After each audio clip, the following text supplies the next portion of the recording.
ចាប់យំក្នុងស្រែរដូវពុតផ្លែទន្លេជន់ជោខែស្រទុំចាប់យំក្នុងស្រែរដូវពុតផ្លែ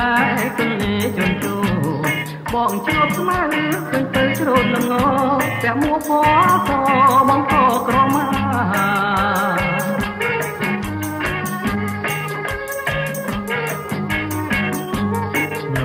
ស្រងប្រអើយគ្មានទឹម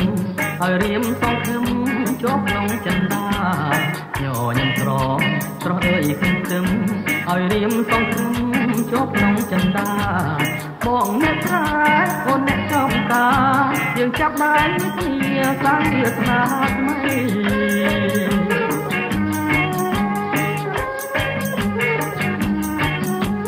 នៅស្រុកស្រែមានដែរបុប្ផាតែបងប្រាថ្នាការគោលាព្រៃនៅស្រុកស្រែមានដែរបុប្ផាតែបងប្រាថ្នាការគោលាព្រៃបានឃើញភ្លៀមទៅនៅរិមប៉ែតែសូមផ្ញើស្អីនឹងព្រែកលៀបហើយ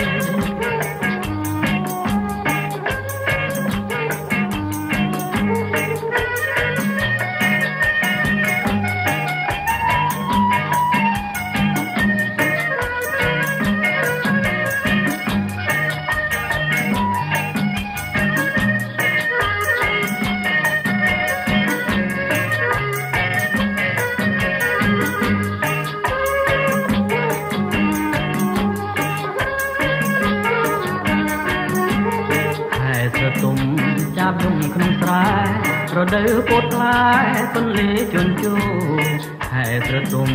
ចាប់យំក្នុងស្រែរដូវពុតផ្លែទន្លេជន់ជោបងជ្រោតស្មៅឃើញទៅជ្រោតល្ងពាក់មួកពណ៌សបងកក្រមាញ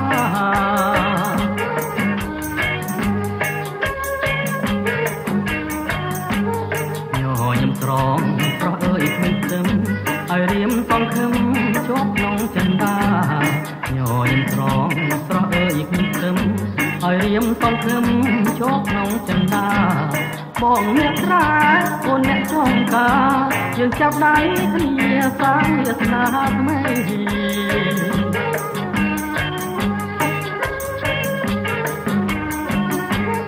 នៅស្រុកស្រែមានដែរបុប្ផា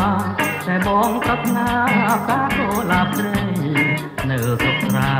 មានដែរបុប្ផាតែបងប្រាថ្នាការគោលាព្រៃបានឃើញភ្លៀមទៅនៅរិមប៉ែតែ